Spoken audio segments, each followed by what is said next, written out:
السلام علیکم جی اور آداب۔ ایک تو وہ جو اس دن ایک ہم نے ویڈیو ریکارڈ کی تھی ایمن الظواہری والی، اس سے پہلے جو افغانستان کے ایشو والی جو بھارت کے وہاں پہ تھے، تو اس میں ایک کریکشن آئی ہے، میں نے کہا وہ بھی درست کر لیں۔ اور اس میں یہ تھا کہ انڈیا کے وزیر اعظم جے شنکر صاحب، انڈیا کے جو وزیر خارجہ جے شنکر صاحب ہیں، انہوں نے اس پہ شرکت کی تھی، وہ جو اسکائپ نہیں ہوتا اس پہ، ہاں یہ کریکشن تھی، تو اس لیے میں نے کہا کہ کریکشن بہت ضروری ہے۔ باقی کانٹینٹ ٹھیک تھا جی، باقی کانٹینٹ ٹھیک تھا۔ ظاہر ہے کچھ لوگوں کی نہ ماننے کی ڈیوٹی لگی ہوئی، تو ہم کیا کر سکتے ہیں۔ دوسری بات یہ ہے کہ میں نے آپ کو ابلاغ کے حوالے سے نا ایک اور بات بتانی ہے۔ پچھلے جب ہم یہ ویڈیو ریکارڈ کر رہے ہیں تو 72 گھنٹے کے اندر پاکستان میں ایک گھمسان کی جنگ لڑی گئی ہے ابلاغ کے محاذ کے اوپر، اور 5ویں پشت کی دوگلی ابلاغی جنگ جو ہے وہ 5th جنریشن ہائیبرڈ میڈیا وار جو ہے وہ لڑی گئی ہے۔ اور اب تک کی جو صورتحال ہے وہ ہم آپ کو as a student of communication عرض کرنے لگے ہیں، ایز اے پولیٹیکل انالسٹ یا وہ عرض نہیں کرنے لگے، ٹھیک ہو گیا۔ نواز شریف صاحب کی تقریر ہوتی ہے، نواز شریف صاحب کی تقریر ہوتی ہے، اس کے بعد پھر 24 گھنٹے کے بعد سوچ و بچار ہوتا ہے۔ ہاں سوچ و بچار ہوتا ہے، سوچ و بچار کے بعد نا پھر وہ جو ہے جتنے بھی ان کے جو ہیں نا وہ ان کو انلیش کر دیا جاتا۔ یہاں پہ بڑی مزے کی بات ہے کہ کچھ لوگوں کو ٹی وی سے ہٹا کے سوشل میڈیا پہ ڈالا گیا کہ آپ اپنے یوٹیوب چینل لانچ کریں اور اس کے ذریعے جو ہے نا وہ 5ویں پشت کی جنگ لڑیں۔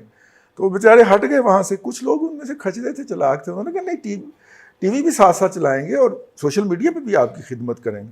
وہ سوشل میڈیا پہ تو وہ ٹی وی پہ بھی خدمت کریں۔ پھر یہ جنہوں نے ٹی وی چھوڑا تھا یہ جا کے روئے پٹے ہوں گے کہ جناب آپ نے ہم سے ٹی وی چھڑوا دیا، تو ان کو پھر دوبارہ ٹی وی ہو گیا، ٹھیک ہو گیا۔ اب وہ انہیں کہا گیا، آپ دیکھیں اس وقت ان لوگوں کی کس طرح منہ سے جھاگ اڑ رہی تھی، کس طرح وہ گالم گلوچ کر رہے تھے لٹرلی۔ آپ دیکھیے، میں تو خیر دیکھتا بھی نہیں ہوں، لیکن مختلف کلپس یا سکرول کرتے ہوئے اچھا یہ کیا کہہ رہا ہے، یہ کیا کہہ رہا ہے، میں نے دیکھا اچھا جب 24 گھنٹے اس بات کو بھی گزر جاتے ہیں، دگڑ اڑا کے رکھ دیا جی، انڈیا کو خوش کر دیا جی، اور یہ والا بیانیہ جو ہے وہ اسٹیبلش کرنے کی کوشش کرتے ہیں، اور اپنے حلقے میں وہ کامیاب بھی ہو جاتے ہیں، اپنے حلقے میں، ٹھیک ہے۔ تو پھر اس کے جواب کے اندر بہت بڑا غبارہ بن جاتا، ٹھیک ہو گیا۔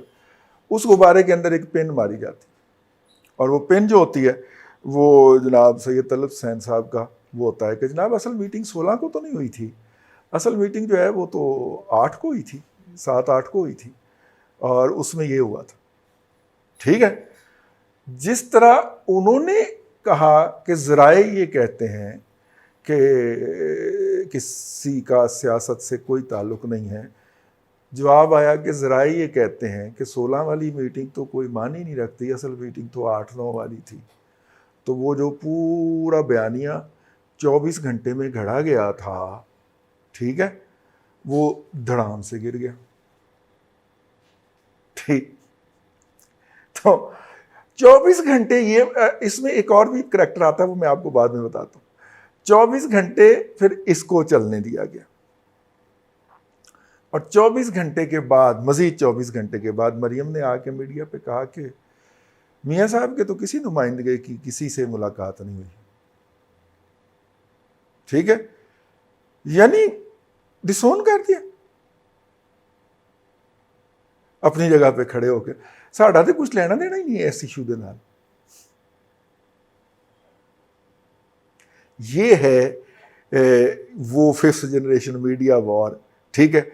ایک اور بات بھی آپ نے شاید نوٹ کی ہو کہ میڈیا جو تھا وہ این بلاک یکسو یک زبان ہو کے 24 گھنٹے تک ایک بیانیے کو، ایک چیز کو رڑکتا رہا، اور ایک ٹویٹ نے یا ایک ویلاگ نے جو کہ سید طلعت حسین نے کیا، وہ 24 گھنٹے کی تمام انویسٹمنٹ جو تھی، یا تمام جد و جہد جو تھی، یا تمام تگ و دو جو تھی، اس کو اڑا کے وہ مارا دیوار کے ساتھ، ختم کر دی، اڑا دی۔ اس سے یہ بھی تو اندازہ ہوتا ہے نا کہ جب آپ میڈیا کو اتنا زیادہ سبجوگیٹ کر لیں گے، نپ کر لیں گے, قابو کر لیں گے, تو پھر آپ کے پاس تو کچھ نہیں بچے گا نا. کریڈیبلٹی, ریلائبلٹی, جو بھی کہہ لیں. یہی ہوا. اب اس کے بعد جو میں نے آپ کو کہا تھا نا کہ میں آپ کو ایک کریکٹر اور انٹر ہوا اور اس نے پورا بلڈوز کر دیا. اس کے بعد جو ہے وہ احمد درانی صاحب ہوتے ہیں. میں تو ڈرتا ہوں جی, بڑا ڈرپوک آدمی ہوں, بڑا ڈرتے ڈرتے جی انہوں نے ٹویٹ کیا جی میں تو صرف اپنے ویلاگ میں رونق لگانے کے لیے کر رہا ہوں. انہوں نے کہا کہ ٹھیک ہے, یہ بات تو ٹھیک ہے, لیکن جنہوں نے ان کو بلایا تھا انہوں نے کس قانون اور کس اصول اور کس آئین کے تحت بلایا تھا؟ ٹھیک ہے, نمبر 1. اور نمبر 2 جو انہوں نے سوال اٹھایا ہے وہ یار وہ بہت ہی ہیوی سوال ہے, میں تو نہیں بھائی اس کو دہرانے کی ضرورت کر سکتا. تو وہ آپ ان کی وال پہ جا کے خود ہی پڑھ لیں جو انہوں نے وہ سوال اٹھایا ہے. اور یہ دونوں سوال بہت ہی, یہ وہ جو کام طلعت حسین صاحب کی ویلاگ سے نہیں ہو سکا وہ انہوں نے آ کے بلڈوز کر دیا. ٹھیک ہو گیا. اب جب ہم یہ ویلاگ ریکارڈ کر رہے ہیں تو مریم جب عدالت میں پیش ہوئی ہیں تو ان کے جو ہیں وہ گارڈ ان کی کونی لگ گئی ہے. تو اس کو اب مین سٹریم میڈیا نے ایک ایشو بنایا ہوا ہے اور خواتین کا حقوق اور یہ اور وہ سارا کچھ ہے. ٹھیک ہو گیا نا. تو وہ جو ہے نا وہ تھوڑا سا اس کو بھی دیکھ, اب ہمارا مین سٹریم میڈیا اس کو کھیل رہا ہے. مین سٹریم میڈیا کی اتنا ڈسکریڈٹ ہونے کا میں نے شاید دنیا کی تاریخ میں کسی ملک کے میڈیا کو اتنا ڈسکریڈٹ ہوتے ہوئے دیکھا ہو. ٹھیک ہو گیا. اب یہ تو یہ بات ہے, لیکن اس میں ایک جو اہم بات ہے جو کہ جو ہے وہ سراج الحق نے کہی اس اجلاس کے اندر, جس اجلاس کے چرچے کیے گئے, لیک کی گئی, اس کے اندر تو سوچتے ہوئے دل ڈرتا ہے. انہوں نے کہا کہ اگر ہم اس وقت انتظامی طور پہ, آئینی طور پہ نہیں, انتظامی طور پہ گلگت بلتستان پاکستان کا 5واں صوبہ ہے انتظامی طور پہ. ٹھیک ہے, یہ ذرا سمجھنے والی بات ہے. آئینی طور پہ نہیں ہے, آئینی طور پہ وہ پاکستان کا حصہ نہیں ہے, انتظامی طور پہ اس کو پاکستان کا 5واں صوبہ ڈکلیئر کر دیا تھا. یہ زرداری صاحب نے, پیپلز پارٹی نے اس کی ابتدا کی تھی اور نواز شریف صاحب اس کو پورا کر گئے تھے.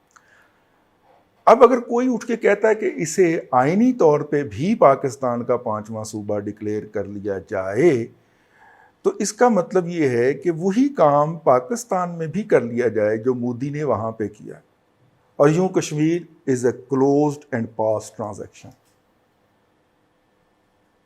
آگے یہ سوچتے ہوئے دل ڈرتا ہے کہ پاکستان میں احتجاج کس نے نہیں کیا کشمیر کی صورتحال بدلنے کے اوپر, اور کس نے احتجاج کرنے بھی نہیں دیا, اور احتجاج کرنے والوں کو اٹھا کے ٹرکوں میں ڈالا اور ان کو واپس جیل, راستہ جیل ان کے گھروں میں بھیج دیا گیا.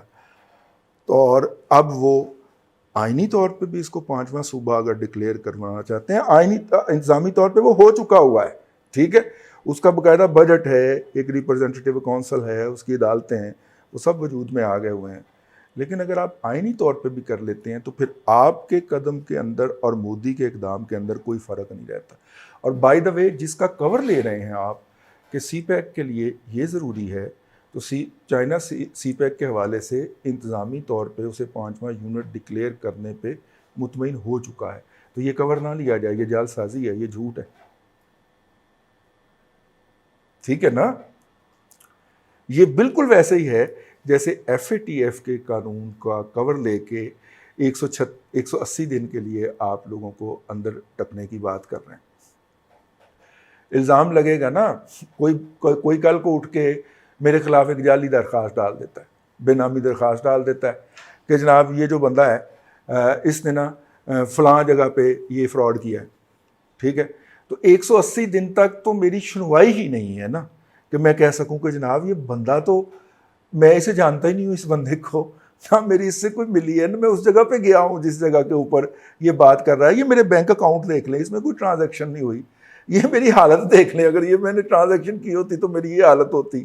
ٹھیک ہے نا. یہ تو میں 180 دن کے بعد بتاؤں گا نا. یہ اس کے اندر قانون سازی ہو چکی ہے. ٹھیک ہو گیا.